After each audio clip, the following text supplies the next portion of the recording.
Welcome everyone to today's webinar, The Impact of Emergencies on Families. Thank you so much for joining us today. This session is part of Prepared Together, Canadian Red Cross Disaster Preparedness Virtual Learning Series. Today's session is presented in English. Over the spring and summer of 2024, we are predicted to bring an unprecedented level of intensity for emergencies across the country. The goal of the Canadian Red Cross Disaster Preparedness Series is to support people and communities to prepare for, increase their resilience to, and respond to future disasters. We are hosting learning sessions throughout the summer in both English and French, and you can use the QR code on your screen to visit our website to learn about and register for our other programming. We will also post the web pages in English and French in the chat.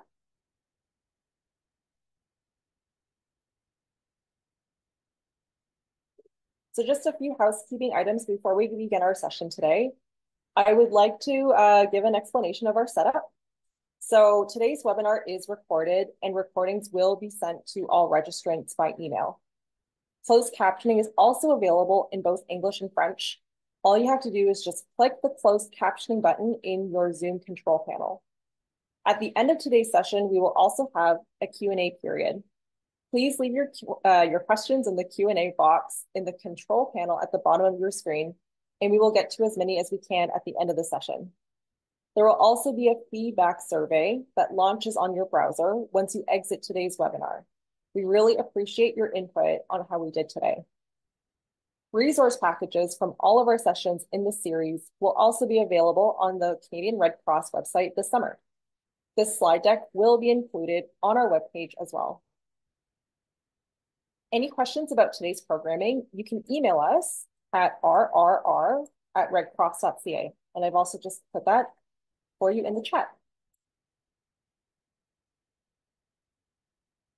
And we acknowledge that much of our work in Canada is on the traditional treaty and unceded territories home to many First Nations, Métis, and Inuit peoples.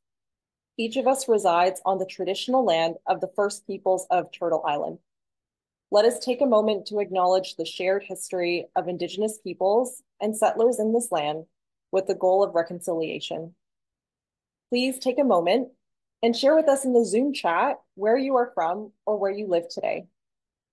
Moments like this allow us to connect in the spirit of collaboration, friendship, and reconciliation to value the ways of being, knowing, and learning of all Indigenous peoples and nations across Turtle Island. Thank you everyone for sharing from where you reside. I'm seeing a lot coming through in the chat. Thank you so much. Nice to see everybody. The International Federation of Red Cross and Red Crescent Societies has seen fundamental principles, which we also honor in Canada. Interestingly, these principles align with Indigenous peoples of Canada and the 7 sacred teachings. Where I reside on the traditional territories of the Anishinaabe peoples, these are also known as the grandfather teachings of wisdom, love, respect, bravery, honesty, humility, and truth.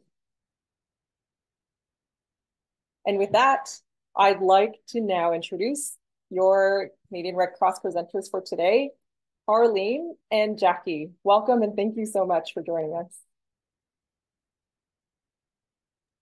Hello, everyone. Bonjour, Annie. My name's Jackie. I'm a senior manager in mental health and psychosocial support with the national team at the Canadian Red Cross.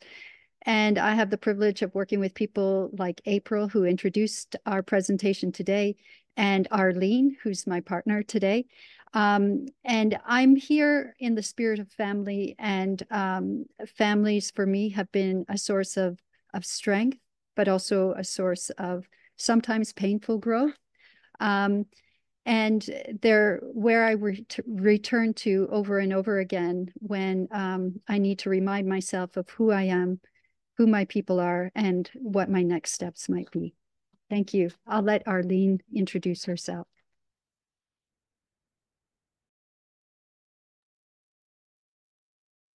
All right, everyone can hear me?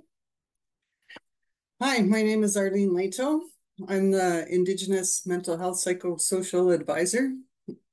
I'm an Ojibwe in Finnish descent, and my spirit name is Meme Ghost Quizzes. I'm Ojibwe, Bear Clan, traditional grandmother and drum carrier and sweat lodge conductor. And my family and helping families has always been my passion. My grandmother and great-grandmother were true warriors who came from Couchiching First Nation. They were gifted storytellers and helpers in their communities. The stories they shared were filled with valuable life teachings and were shared in a humble and empowering way. Even though they carried their own personal traumas, they dedicated their lives to helping people overcome their anguish and pain and live a healthier, more peaceful life. When I came into the world, I was groomed to be a support and helper for people and communities in need. Right now, I'm living in Thunder Bay, Ontario. I have 4 amazing children and 3 grandchildren, and I've been married now for 33 years. I'm located on the traditional territory of the Ojibwe and of the Fort William First Nation, which is a signatory to the Robinson Superior Treaty of 1850. Thank you.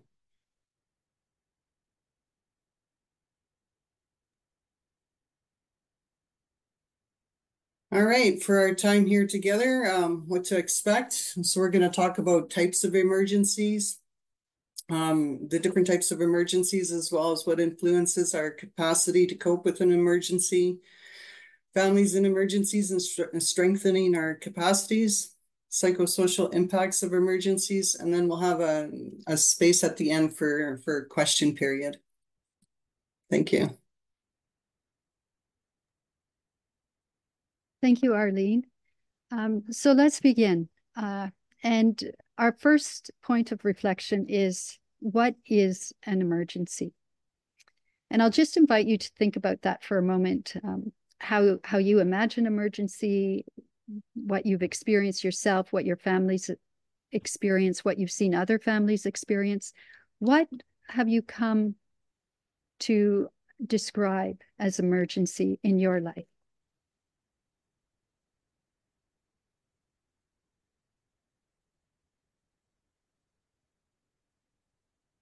Thank you. So emergency is a word that's used interchangeably with disaster. And the features of an emergency are these. So it's something that happens all of a sudden. It's usually got a very abrupt onset or a surprising, shocking kind of onset. It's a collective experience. So it impacts many people at the same time. Because it impacts so many people and because it's so abrupt, it tends to overwhelm all the infrastructure of a community, of a region. And then, of course, the natural relational infrastructure of families and individuals. The impacts, because of its overwhelming nature, are that it sort of breaks through all of the resources we have, both the physical, the psychosocial, the psychological, the ecological, the cultural, the structural, and the systemic.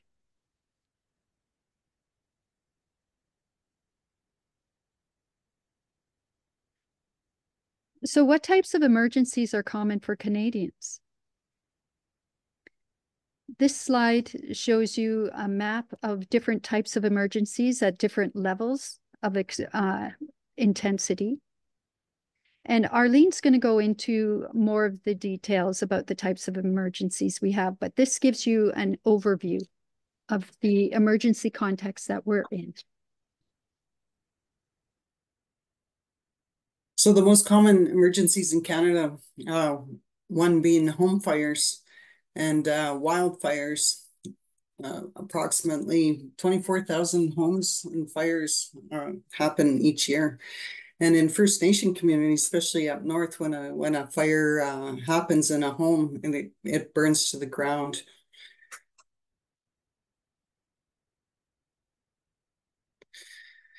Floods, most frequent natural hazard in Canada, and they're caused by heavy rain, rapid snow melt, or storm surges, as well as earthquakes. They're less frequent in Canada, but they do happen. Heat waves, they're becoming more intense. This year, we're supposed to have some pretty intense heat waves. and landslides, which are triggered by heavy rain, earthquakes, or volcanic eruptions.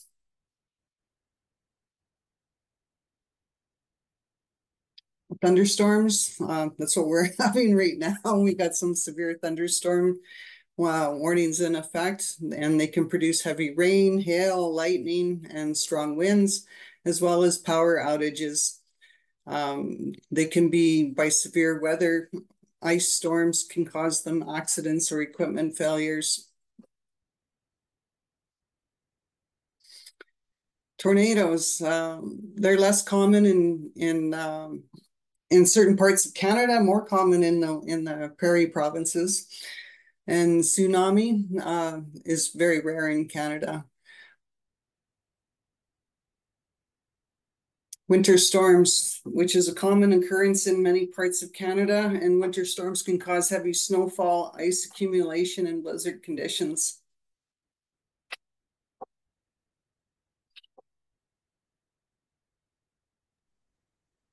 Social and safety emergencies are a special kind of emergency, and very often these emergencies are not visible or audible. Like people aren't hearing about them or not always talking about them.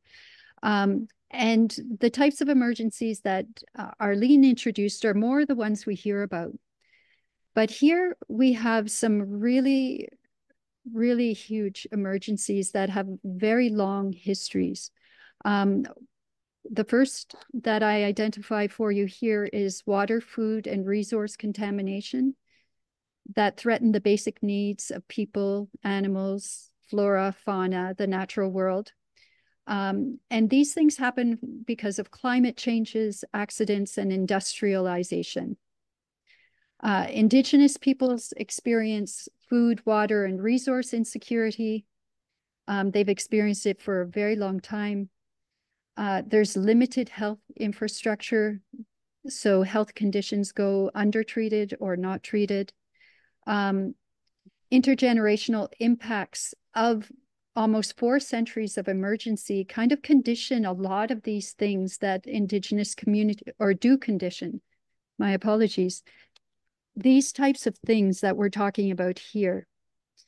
The impacts of structural harm and violence have downstream effects in this rate of suicide among Indigenous youth and LGBTQ communities. Violence against women and girls, missing and murdered women and Indigenous peoples is another downstream impact of the structural harms and the almost 4 centuries of emergency. And the intergenerational gang violence is another example. Mass events are also, they're in the news a lot, but a lot of people don't always think about them as emergencies. But they too have extreme and far-reaching impacts on families, on individuals, on people of certain cultures and identity groups when those mass events target their people specifically. The Montreal Massacre is one. The Humboldt bus crash is not necessarily that type of mass event, but there was a lot of people very impacted by the loss and the tragedy that occurred. The opioid crisis is another current mass crisis event. And this is an event that requires more of our attention and isn't actually considered emergency in the same way a flood or a fire is. But we know that they have the deaths and the quality of life, the health, and the impacts on the people who care about persons who are using opioids to cope are huge. And when there's somebody who's experiencing a serious substance use problem, the whole family is impacted by that, and the whole family is experiencing the impacts of their difficulties coping and the complexity of their health state. Thank you. So what influences our capacity to cope during an emergency?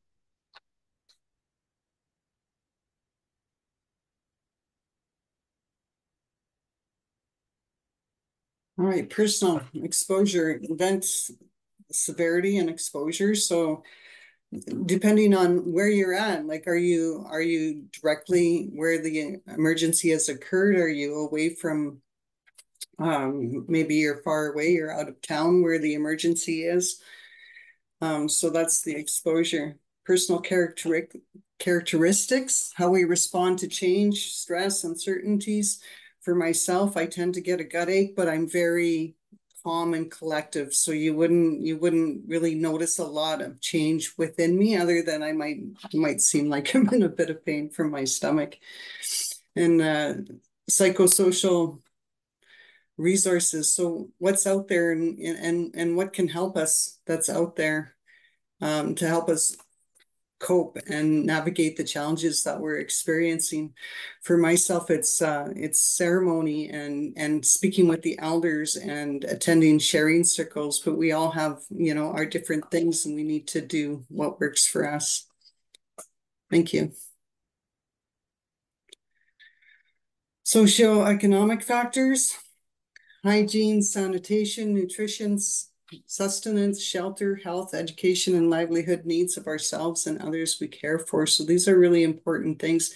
In a lot of First Nation communities, they lack in a lot of these areas, especially around, you know, with the water problems. There's a lot of children that are, you know, compromised and they have poor skin conditions, and these are things that we need to think about. And then there's functional capacity, how we function in our daily community work and family life before the emergency. So how were we living prior to the emergency, and what was the impact? So impacts experiencing by listening to stressful or traumatic experiences. So we might get like a flashback to an actual emergency that we have, or just by listening to other people's traumatic experiences.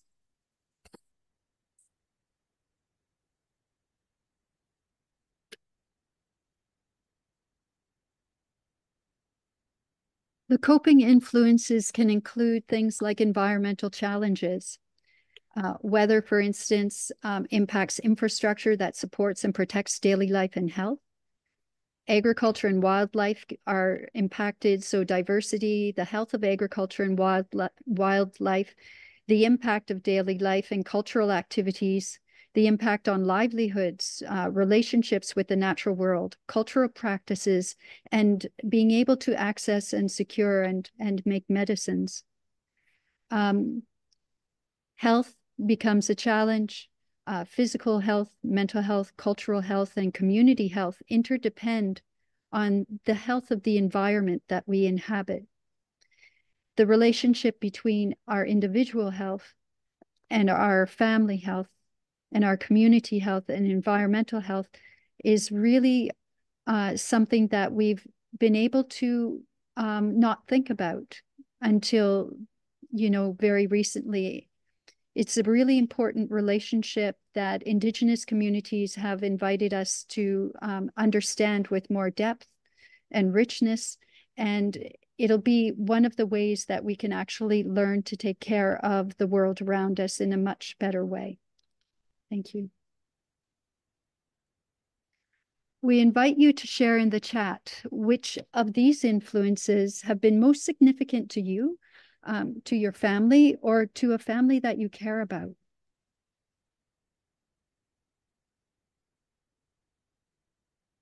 We'll just take a minute to see if there's anything anybody wants to highlight.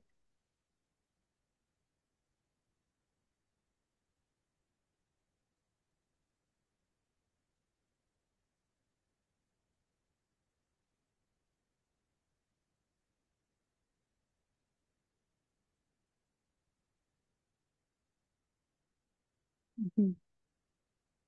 Thank you, Valerie. Health has been identified as something that this person has seen significantly impacting families or her family. But thank you. Social and environmental aspects cause vulnerability. That's a very important point to make. Thank you.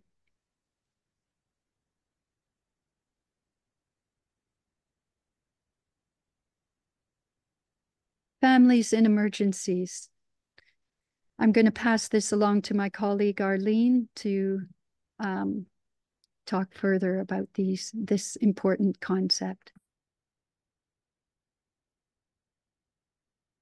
So family is having emotional relationship, kinship, cultural and biological bonds. And, you know, sometimes we don't always have that, especially with 60 Scoop survivors. We might feel this disconnect. So we build our own family. And then what we might not see as a traditional family, family can be all kinds, you know, like family is what you make it. It's where you find your people that you feel connected to, where you can trust one another and you can share things that you might not share with other people. They provide support and protection. They're always there for you. Family can also include, you know, like your environment that you live in, you know, the trees, the forests, the animals that are around. And you know, that's what the elders say, all my relations, because we're all connected. Thank you. So family dynamics and family adjustment to emergencies. Child and young person vulnerability in emergencies. Oh, there was a comment here. It says family is not necessarily defined by blood, and that's very true. Sometimes our family connections are we make family through our work sometimes, or we make family through, you know, some of the functions that we attend, and we find that family connection. It's not always by blood, for sure. All right, so child and family vulnerability in emergencies. Constancy, calm, and certainty are disrupted. And this is essential for healthy development, healthy relationships, and healthy risk-taking. Family function versus family connectiveness. Functioning well within the emergency context is not enough to potentiate long-term recovery. Cohesion and connectedness are more powerful. Parent, child, provider, and child interactions. Children learn by watching, listening, and feeling their parents or care providers navigate new situations. So they're always watching, and even when we think they aren't watching, they're watching and they're listening. They hear things that we say, you know. So that's important to kind of keep mindful of, because children will do what their parents do, you know, not necessarily. And they need to feel that support and that love, and not feel that fear and that sometimes us parents might feel. So emotion provides a powerful meaning and framework for the emergency. Thank you.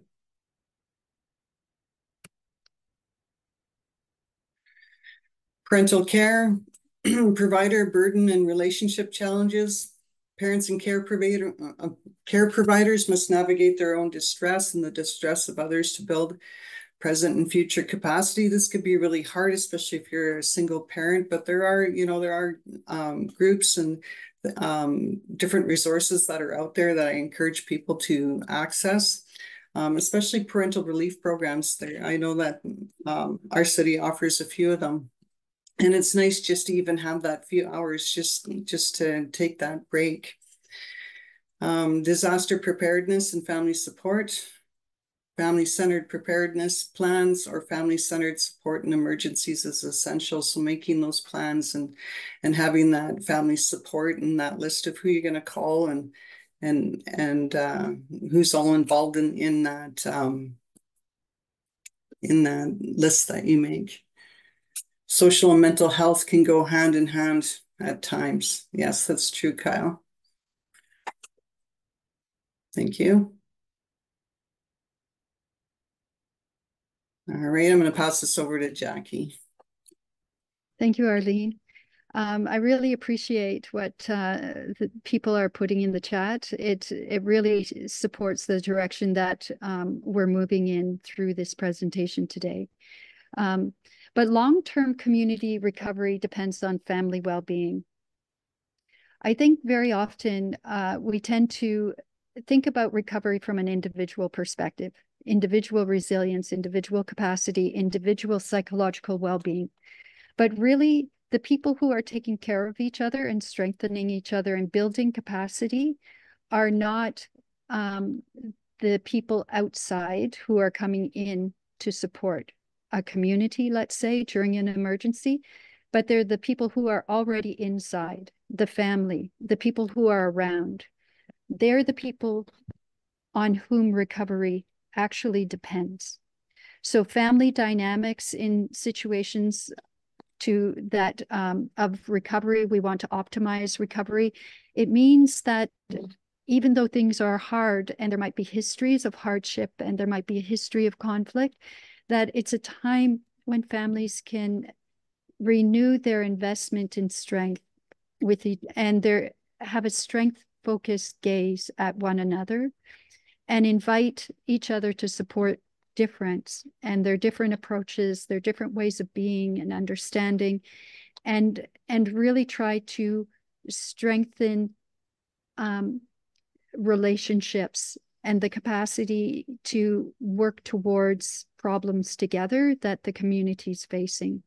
So strength being emphasized is really important, and as important is being able to support difference.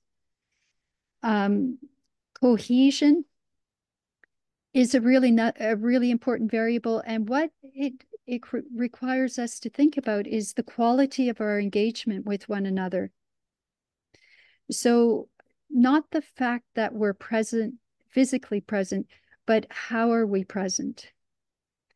And really understanding that in a state of emergency, when things are falling all around, even ourselves, that a few moments of presence and authenticity with each other and really listening, being there and connecting, being intimate with our spirits, with one another, has more sustainable impact than our capacity to execute the task.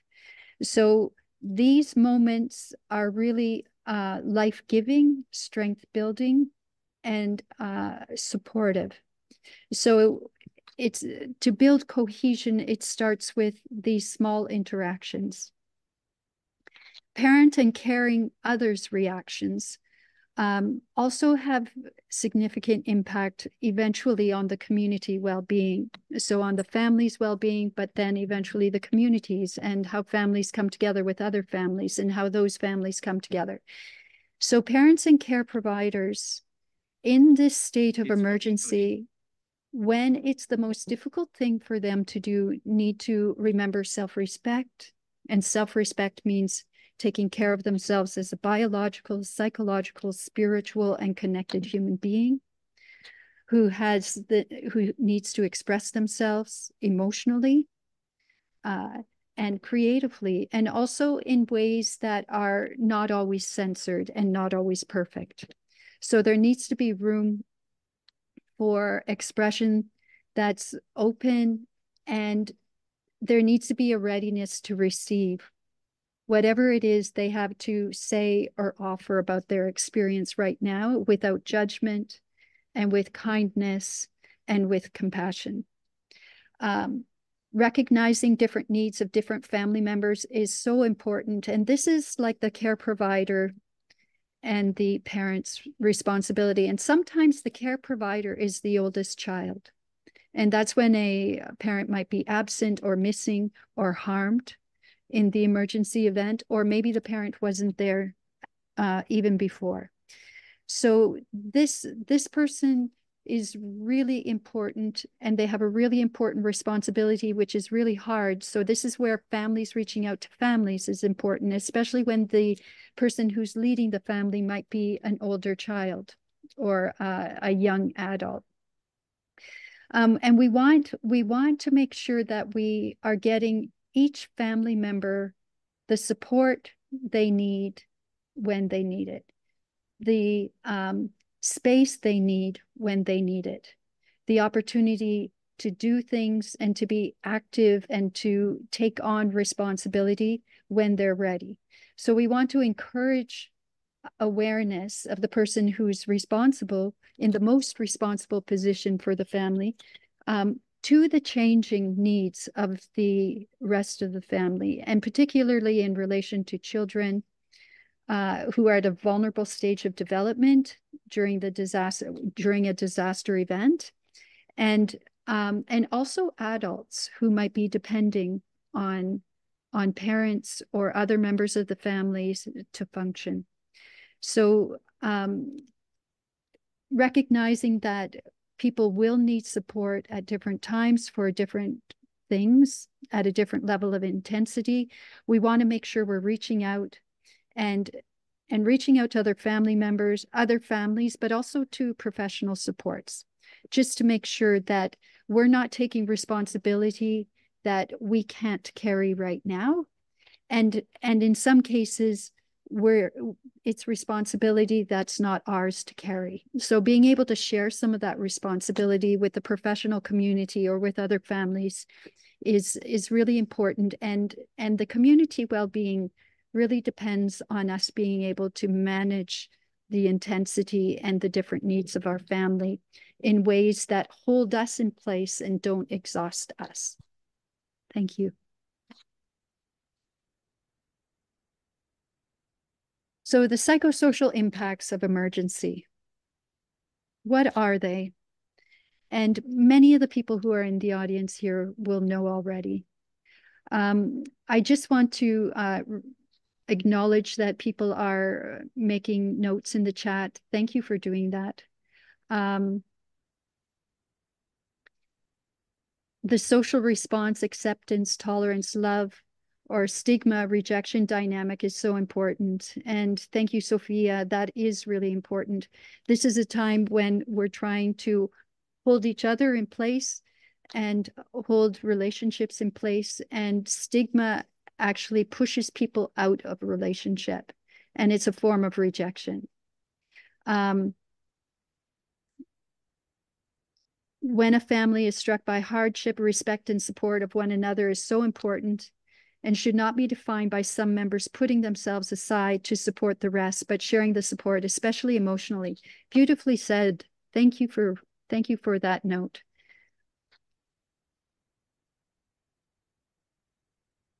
So the psychosocial impacts have many different ways of expressing themselves. So sensory overload, so it's too much noise, too many sounds, too many smells, too many things coming into my system. Emotional distress, so there's terror, fear, anxiety, and dread.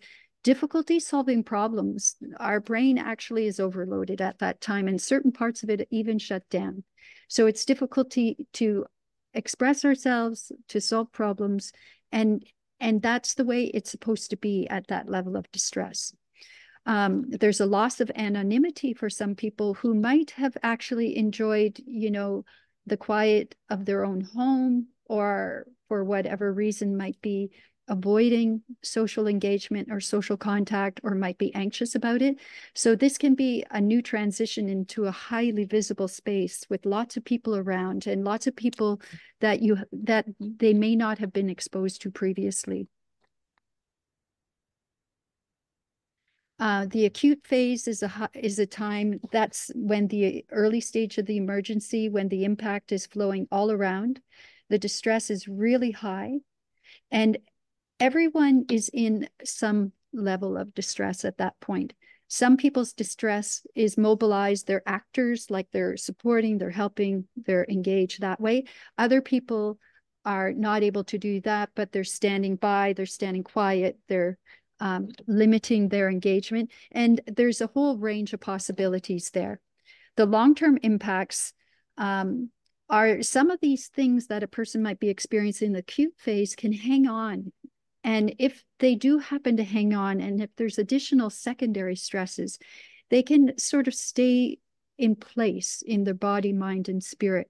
And when that happens for people, it can mean that they have impacts of the emergency event that leave a psychological and a well-being mark on them that endures many years after the event.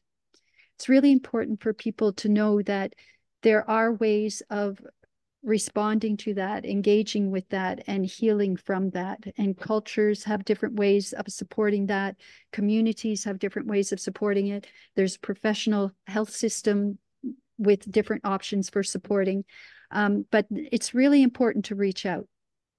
People are here to support and mobilize and activate resources with you and for you. Thank you.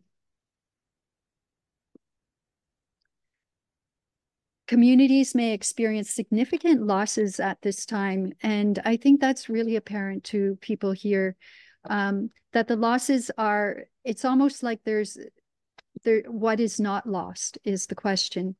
And but mostly there's loss at every level and everywhere. And here are some of the ways that loss can present. So family members can be injured, harmed, or die, or missing.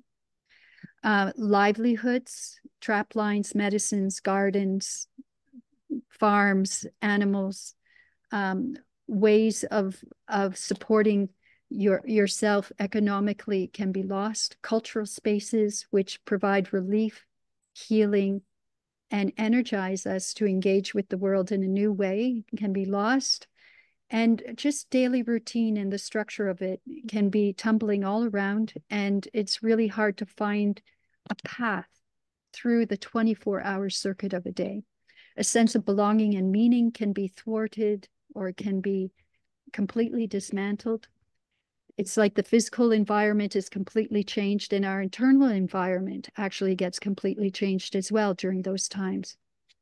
And health supports and treatments that we might have had in a regular way to keep us buoyant, to keep us okay enough, are no longer in place, or we don't know where they are yet. They might be in place, but they've moved, or there's another team coming in to provide them, or some variation. Thank you.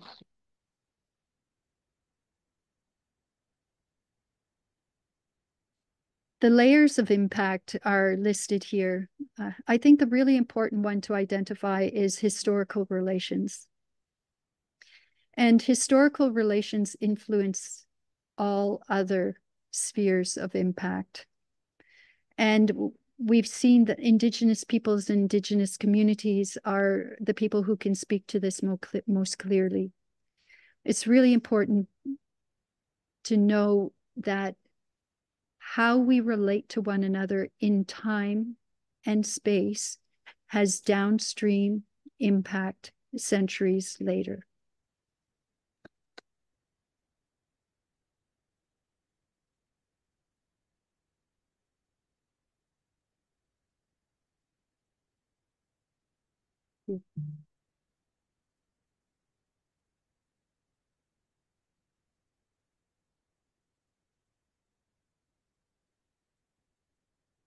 How do we recover when an emergency penetrates every layer of our experience?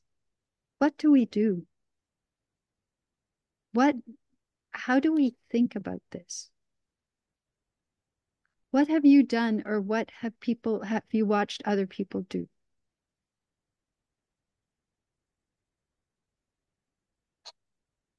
I'll give people a chance to write a note in the chat.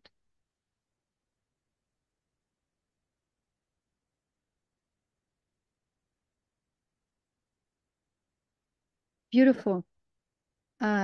Lillian offered, share your stories.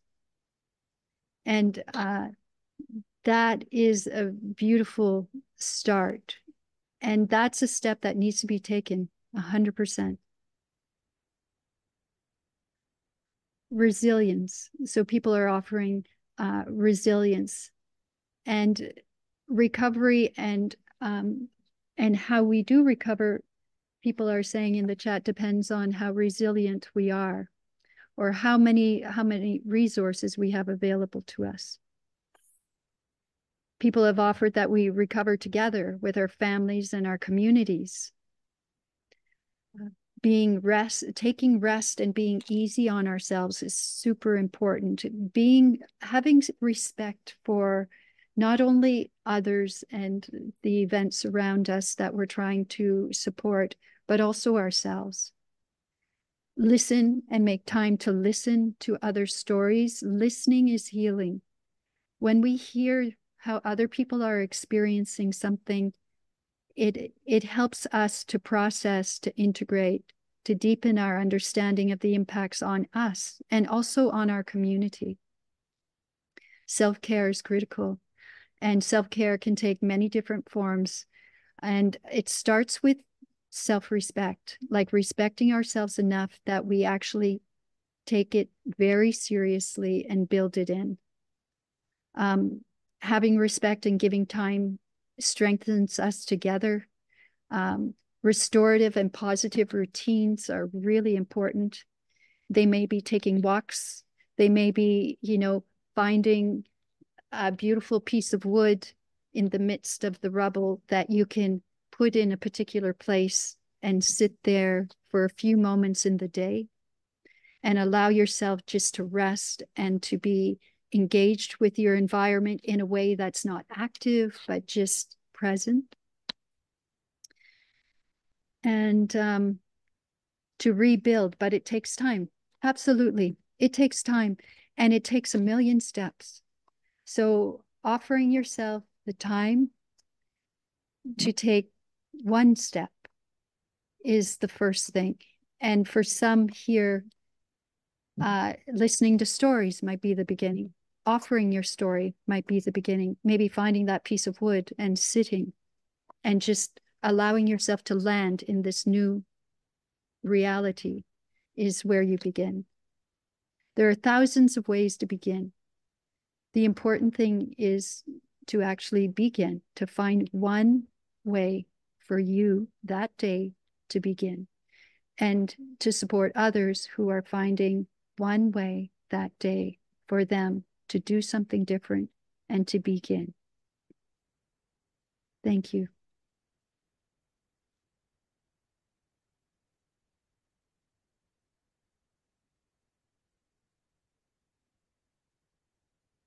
So the emotional phases of a disaster. I'm going to just bring our attention to, the heroic phase, the honeymoon, those early phases. Those two phases are times of lots of action. There's lots happening. Something big has happened and people are moving. There's people coming in. There's people going out. There's people picking things up. There's people dropping things. There's people making plans. There's people breaking plans. There's so much happening. But the thing is, what's really important is there's a lot of action, and it's actually really healthy. So being able to mobilize in the face of the absolute unknown, uncertain, and new reality, the body being able to move provides a person with relief, provides a community with relief. And this is why it's so important to find ways to come together, to do things together during that early phase. And during that phase, because we're active, we're reaching out, we're talking to each other, we just shared something big, there's kind of like this glow that we get of connectedness, of relationship, of belonging, and sort of knowing ourselves in relation to another in that moment. That honeymoon phase, it feels really good. And it's so important that it feel good because it gives us the energy we need to begin to slowly make sense of the reality we are now in. As we slowly make sense of that reality, we hit the disillusionment phase. And the disillusionment phase is as important. All of these are very important. But what that phase is about is reestablishing your relationship with the reality of the present and doing that step by step. And sometimes what that means is every step you take towards health and healing means you also realize something that's not there, that's missing or lost and might not return again. So these stages are all important, and it's important to allow ourselves to be in them and to support others through them and to be connected with others through particularly disillusionment. The other stage is reconstruction. And that's, how do we take the first step? How do we restore our community? How do we restore each other? How do we keep things safe for our kids, our animals, our gardens, and the things that are important to us? How do we reestablish ceremony? How do we reestablish our belongingness? Thank you.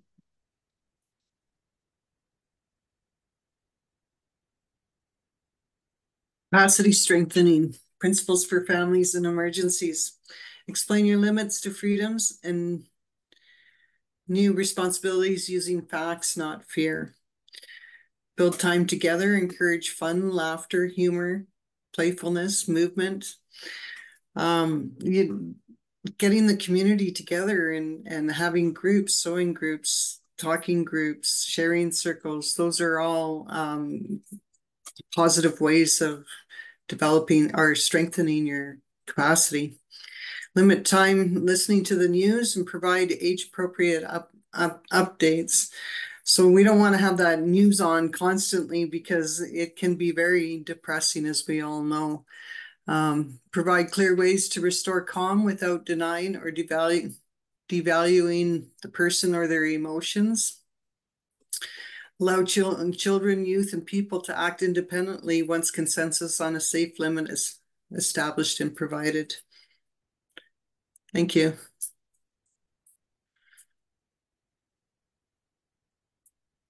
All right, so don't worry about delays. Focus on what can be done, and allow feelings for what can.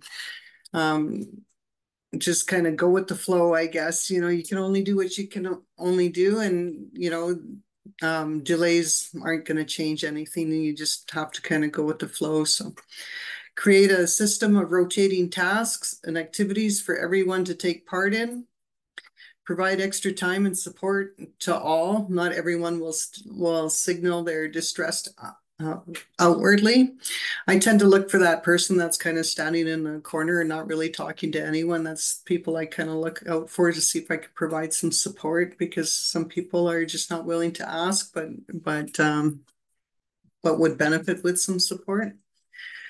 Make decisions with awareness of the different needs of different family members. Work collaboratively with supports to meet the needs of the family, and observe the impacts of siblings, relatives, and friends on each other's wellness. So pay attention to what's going on, and pay attention to body language, and be there and be a balanced support if you can. Thank you.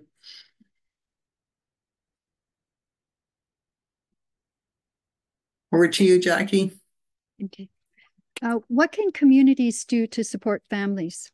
They can do all the things that we've been talking about and that you've written about. So they can reach out to participate in healing process, creative processes, just basic functional things like cooking meals together and so on. We want to build care provider capacity, supporting people who need support to do their big job of taking care of other people. We want to plan activities and provide the space and support to do that, and develop clear communication strategies so families are aware of the current realities and the next steps.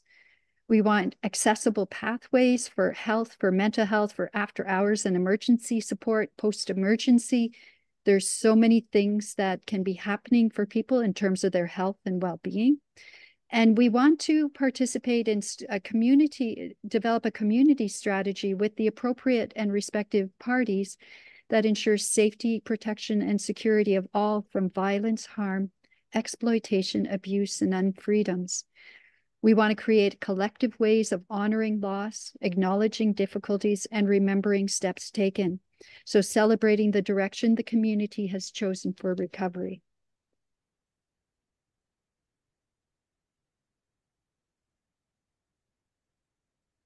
Why is collective remembering important? It's important because it acknowledges the extent and the reach of the event through all those layers of each individual life and a family's life. And it gives us a chance to honor those who are missing, gone, and carry individual silent burdens in relation to that. It provides space for storytelling, for making sense of what happened, of meaning making. And it celebrates the exhausting work done by the community. It acknowledges moments of strength, and it helps to build a shared history and a sense of community around an event that changed things forever. Provides an opportunity to engage with one another across differences collectively. And it provides an opening for peace and conflict resolution and community collaboration that maybe would not have been there in the same way had they not been in the same place at the same time with the same thing to recover from.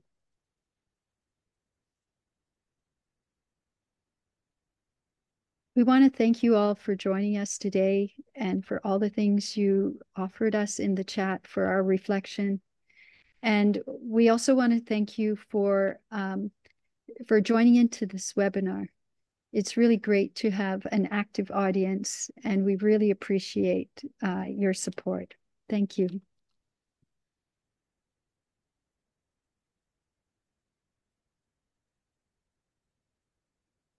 Thank you so much to Jackie and Arlene for that wonderful presentation. And thank you for everyone for joining us today.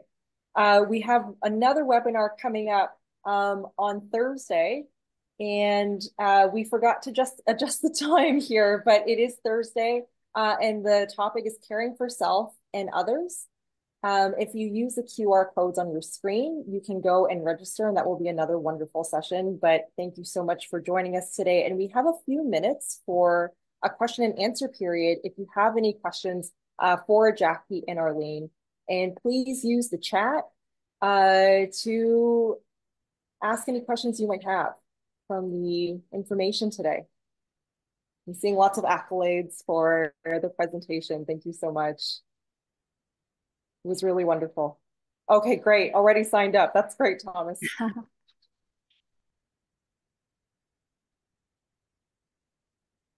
Just take a couple of minutes if anyone wants to enter any questions we might have in the chat.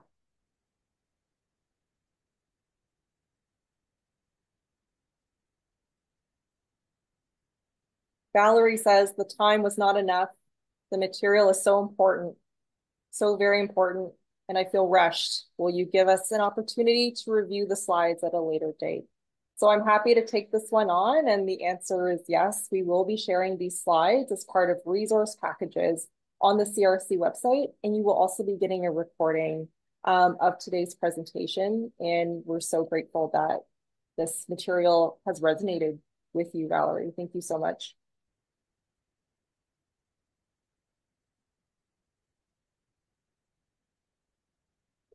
Yes, Island, we will share the link to our webpage. Just give me 1 second. If folks cannot access via QR code, I've just shared the link in the chat. And Sheila has a question. Mm-hmm. What works with children specifically? Mm-hmm. Yeah. Arlene, do you want me to start? Yeah, okay. Yes, please. Yeah.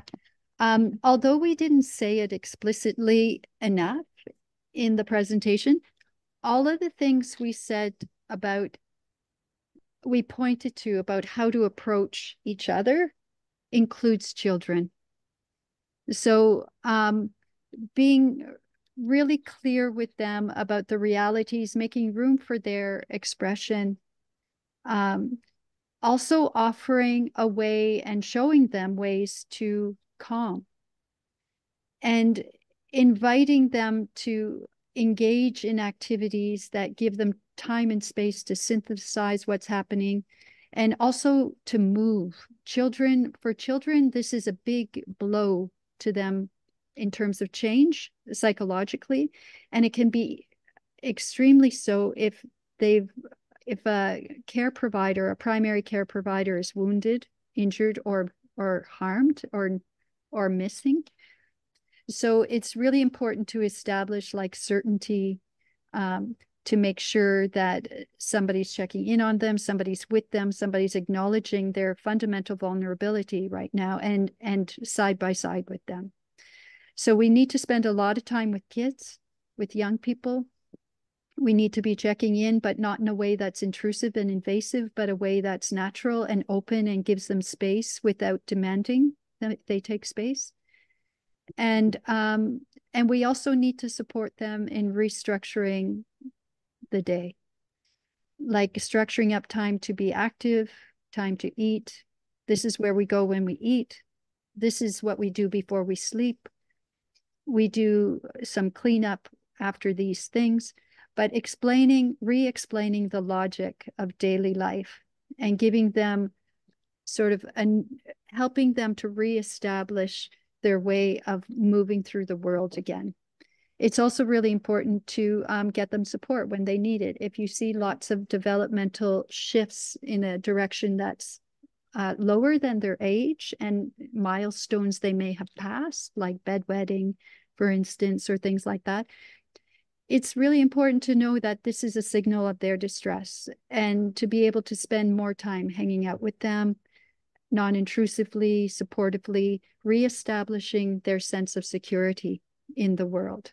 That's the biggest, most important priority, reestablishing their sense of security, stability, and certainty that you will do the things you can and they're protected, and that they can play. Despite everything else, they can actually play, be creative, and not be thinking about what just happened. And I'd be happy to hear from Arlene. Arlene will have other points she'd add. Actually, you said it pretty well, Jackie. The only other thing that I would encourage is to look for those support groups out there and connect those children with those. There's a lot of really good support groups in all different kinds of areas for children who've experienced trauma. Mm-hmm. Thank you for the great question, though.